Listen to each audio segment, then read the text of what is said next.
নমস্কার সকলে, নিশ্চয়ই শ্রী শ্রী পদ্মাবতী মায়ের কৃপায় কুশলে আছেন। আজ থাম্বনেলে দেখেই নিয়েছেন যে বৃষ রাশি 2025 সবচেয়ে সেরা ইনিংস খেলবে এই রাশি, 12টা রাশির মধ্যে একদম হলফ করে বলতে পারি। তবে এর সঙ্গে জন্মকুণ্ডলী এবং মহাদশা অন্তর্দশা কেমন চলছে তার উপরে কিন্তু নির্ভর করবে, কারণ আমি শুধু গোচর বিচার করছি, কারোর জন্মকুণ্ডলী নয়। ব্যাপার হচ্ছে গিয়ে আর্থিক দিক, কর্মর দিক, ব্যবসার দিক, এগুলো নিয়েই আমার মেন আজকের 2025। কারণ এগুলো থাকলে মোটামুটি আর বাদবাকিগুলো অনেকটাই ঠিক হয়ে যায়। যেমন বিবাহ, যারা বিয়ে করেননি তাদের যদি আর্থিক দিক ঠিক থাকে তাহলে বিয়েটা অনেকটা কনফার্ম, অনেকটা, সবটা নয়, অনেকটা কনফার্ম। প্রথমেই একটা কথা বলি, যারা অর্থ রোজগার করবেন তারা ম্যাক্সিমাম যদি ভালো মহাদশা অন্তর্দশা ঠিক থাকে, ভালো জন্মকুণ্ডলী এবং গোচর সব মিলে যদি ঠিক থাকে, প্রচুর অর্থ কিন্তু আপনি রোজগার করবেন। এখানে একটা ভবিষ্যৎবাণী বলে দিই, মনে রাখলে আপনার ভালো, না রাখলে আপনার ব্যাপার। এই অর্থ কোনোভাবেই বাজে খরচ যেন না হয়, একদম খাতায় হিসেব নিকেশ করে খরচা করবেন, যেটুকু প্রয়োজন সেটুকুই, এর বাইরে নয়। যেটা হচ্ছে গিয়ে ডামাডোল কিন্তু সেপ্টেম্বরের থেকে হবে। ইকোনমিক্যাল কন্ডিশন ভারতবর্ষের কিন্তু খারাপ হওয়ার সম্ভাবনা আছে। জিনিসপত্রের দাম লাগাম ছাড়া হয়ে যাবে, অনেকে বেকার হয়ে যাবেন, অনেকের নানা রকম ধরনের সমস্যা তৈরি হবে, যার ফলে অর্থ ধ্বংস হওয়ার একটা সম্ভাবনা প্রবল থাকবে। এবং ভারতবর্ষের ইকোনমিক্যাল কন্ডিশনও একটা মোটামুটি খারাপ জায়গাতে আসার সম্ভাবনা আছে। সেহেতু আমি আজকে যেহেতু বৃষ রাশিকে বলছি, আপনারা কিন্তু অর্থ যে রোজগার করবেন, মালামাল হন আর যাই হন, অর্থ কিন্তু রাখবেন। কোথায় রাখবেন না রাখবেন আপনার ব্যাপার। তবে আমি এটুকু বলবো যে আপনারা শেয়ার মার্কেট থেকেও সেপ্টেম্বরের পরে শেয়ার মার্কেটে যাবেন না, মানে জুন জুলাই অবধি, আগস্ট অবধি বড় জোর শেয়ার মার্কেটে থাকবেন, না থাকলে ভালো হয়। বিশেষ করে গোল্ডের দিকে, গোল্ড কিনে রাখবেন, তাতে পিওর গোল্ড হলে অনেক ভালো, বা সোনার গহনা চাই কিছু কিনে রাখবেন। এতে কিন্তু আপনার ভবিষ্যতে অনেক ফায়দা দেওয়ার সম্ভাবনা আছে। এদিকে গিয়ে বললাম, এবারে আমরা দেখে নেব, কারণ এইগুলো বলছি একটা সুনামি হওয়ার সম্ভাবনা আছে, সেটা অর্থনৈতিক দিক, সেটা আমাদের আবহাওয়ার দিক, এবং কোনো না কোনোভাবে যুদ্ধের সঙ্গে জড়িয়ে যাওয়া বা পলিটিক্যালি আপনার আপ ডাউন হওয়া, অর্থাৎ ভারতের রাজনীতিতে কোনো ধরনের একটা বদল বা এরকম কিছু একটা হওয়ার সম্ভাবনা ইত্যাদি নানা রকম মানে কিন্তু পরন্তুর ব্যাপার আছে। এগুলো কিন্তু কিছু না কিছু ঘটবে। আপনি যারা আমার দর্শক তাদেরকে বলবো, প্রতিটি পয়েন্ট একদম মারাত্মক, গুরুত্বপূর্ণ, শেষ পর্যন্ত ভিডিওটা দেখবেন। এবং যাদের বর্তমানে খারাপ চলছে এবং আপনারা ভালো করে সেই জায়গায় আসতে পারছেন না, তাদেরকে বলবো আপনারা আপনার পরিচিত বা ভরসার জায়গায়, পছন্দের জায়গায় কোনো জ্যোতিষীকে দেখিয়ে ঠিক করিয়ে নিন, যতটা ঠিক করা যায়। কপাল কেটে অন্য কপাল লাগানো যায় না, কিন্তু কি হয়, প্রতিকার করলে তার তাপ চাপ অনেকটা কম হয়, যতটা লাভ হয় ততটাই কিন্তু ভালো। যারা মনে করবেন করবেন, যারা মনে করবেন না করবেন না।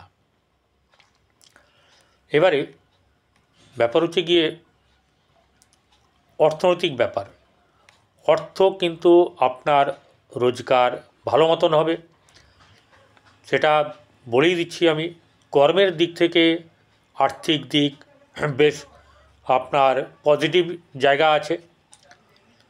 এই পজিটিভ জায়গাটা আরও শুরুয়াত হয়ে যাবে যখন শুক্র কুম্ভে চলে যাবে, মকরে ঢুকেছে 2রা ডিসেম্বর, ঠিক আছে।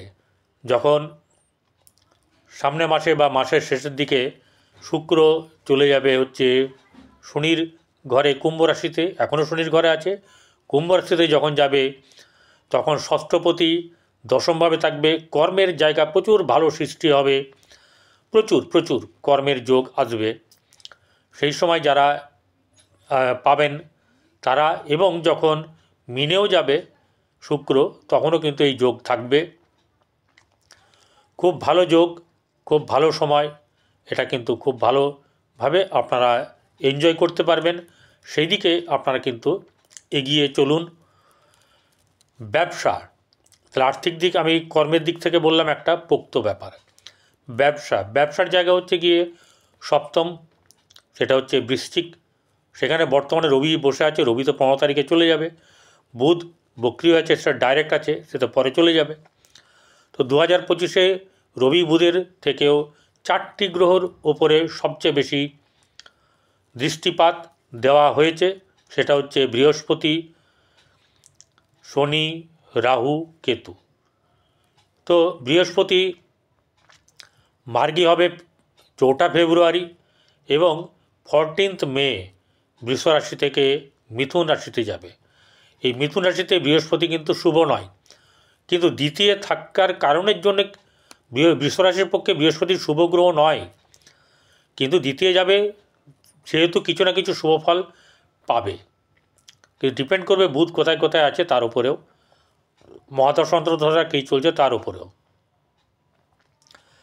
এরপরে যে এই মে মাসে 18ই মে রাহু চলে আসবে মীন রাশি থেকে কুম্ভ রাশিতে, আর কেতু সিংহ রাশি থেকে কন্যা থেকে সিংহ রাশিতে চলে যাবে। আর শনি তার আগেই বলেছি, শনি কিন্তু 29শে মার্চ চলে যাবে হচ্ছে মীন রাশিতে। এই মীন রাশিতে শনি এবং রাহু থাকবে হচ্ছে গিয়ে আপনার 18ই অক্টোবর পর্যন্ত, পুরোটা নয়, সেদিনকে রাহু চলে আসবে। তাই 17 অক্টোবরই পর্যন্ত বলা চলে। এই 17ই আপনার মে এই অবধি শনি রাহুর একটা যে নিবিড় সমাবেশ বা নিবিড় বন্ধন তৈরি হবে, সেটা হচ্ছে গিয়ে মীন রাশিতে। অনেক কিন্তু কিছু এদিক ওদিক হবে ভারতবর্ষে তথা পৃথিবীতে। 4টে গ্রহ অর্থাৎ 3টে তো প্রধান, রাহু যখনই যেখানে যাক কেতু তার অপোজিটে যাবে, এটা তো ঘটনা। তার 3টে প্রধান গ্রহ আউটার প্ল্যানেট যখন পরিবর্তন হচ্ছে, তখন সেই পরিবর্তনের যে অশুভ ছায়া সেটা কিন্তু ভারতবর্ষে মানুষের জীবনে, বিদেশে যাক, বিদেশ নিয়ে আমার দরকার নেই, আমার হচ্ছে গিয়ে আমি বিশ্বরাশিকে নিয়ে আরম্ভ করেছি, আমি সতর্ক করছি যে আপনারা কিন্তু একটু সাবধানে থাকবেন। এই রাশির অধিপতি হচ্ছে মঙ্গল, সেই মঙ্গল বর্তমানে নিচস্থ অবস্থায় আছে, তারপরে নিচস্থতা কাটিয়ে চলে যাবে আপনার সিংহ রাশিতে। সিংহ রাশিতে চলে যাবে যখন, তখন তার ভাব হবে রাশি থেকে চতুর্থে মঙ্গল মোটেই ভালো না, পঞ্চমে মঙ্গল ভালো না, ষষ্ঠে তো ঠিক আছেই, ষষ্ঠে মঙ্গল, কারণ হচ্ছে গিয়ে 3, 6, 10, 11 উপচয় স্থানে মঙ্গল শুভ। তবে সবচেয়ে মঙ্গল শুভ হচ্ছে গিয়ে তৃতীয়তে, অর্থাৎ যেখানে বর্তমানে বসে আছে। তাই আপনার পক্ষে এই সময়তে কিন্তু যতক্ষণ মঙ্গল এখানে থাকবে, নিচস্থ থাকলেও আপনাকে বেনিফিট দিয়ে যাবে। এবারে শনি কুম্ভে যতক্ষণ আছে ততক্ষণ আপনার মারমার কাট, এবং নট অনলি দ্যাট, যখন মীন রাশিতে যাবে তখনও কিন্তু আপনার 9, 10 এবং 11 অধিপতি হচ্ছে গিয়ে শনি, 9-10 ঘরের লর্ড, দশমে এই 9-10 পেরিয়ে গিয়ে যখন একাদশে বৃহস্পতির ঘরে যাবে, তাহলে 9-10-11 ভাবের কারক শনি মালামাল হতেই হবে, মালামাল হতেই হবে, কোনো ভুল নেই। কিন্তু চতুর্থ ঘরটা আপনার মঙ্গল যখন যাবে এবং রাহুর পরবর্তীকালে রাহুর দৃষ্টি যখন আবার চতুর্থ ভাবের উপর পড়বে, কখনো ভালো কখনো মন্দ এরকম একটা ভাব থাকবে। তাই গৃহস্থিতিকে ঠিক রাখতে গেলে বাস্তুটাও কিন্তু আপনারা দেখিয়ে নেবেন, কারণ বাস্তু একটা বিরাট ব্যাপার। বাস্তুতেই তো আপনি থাকেন, বাস্তুটাকে যদি অ্যাভয়েড করে যান তাহলে সেটা আমার মনে হয় খুব একটা বুদ্ধিমানের কাজ নয়। বাস্তুটাকে দেখাবেন। যারা মনে করবেন যে আমার সঙ্গে কথা বলবেন, বিচার করাবেন বা ইচ্ছা আছে, তারা 8906781462 8906781462 এই নম্বরে ফোনে কথা বলতে পারেন। আপনাদের ব্যবসার ব্যাপারটা চলবে হচ্ছে গিয়ে রবি বুধ এখান থেকে সরে যখন পরের ঘরে যাবে তখন ঠিক আছে, শুক্র যখন কুম্ভে যাবে, মিনে যাবে, তখন কিন্তু অনেক ভালো চলবে। বর্তমান সময়ে খুব একটা ভালো নয়, চলবে কিন্তু সেটা খুব একটা ফ্রুটফুল রেজাল্ট দেবে না। তো ব্যবসার ক্ষেত্রে এই বৃষরাশির ব্যবসার ক্ষেত্রে থেকে চাকরির ব্যাপারটা কিন্তু অনেক মজবুত, আর্থিক দিক থেকে সুবিধাজনক। এবার সবাই তো আর চাকরি করে না, অনেকেই ব্যবসা করে, বহু লোক ব্যবসা করে। চাকরি কতজন করে? চাকরি যদি 100 জনের মধ্যে 10 জন করে তো 90 জন ব্যবসা করে বা এরকম ধরনের কিছু করে। তাই সেই জায়গাতে কি করতে হবে, সেই জায়গায় নিজেরা জন্মছক দেখিয়ে নেবেন। যে ব্যবসাটা করছেন সেই ব্যবসার সঙ্গে অন্য ব্যবসা চলবে কি চলবে না, বা এই ব্যবসাটা টিকবে কি টিকবে না। যদি টিকে আছে লড়াই করবেন, থেকে যাবেন, দেখাতেই হবে কাউকে, এমন ব্যাপারটা নয়। আপনার উপরে নির্ভর করছে আপনি কি করবেন না করবেন।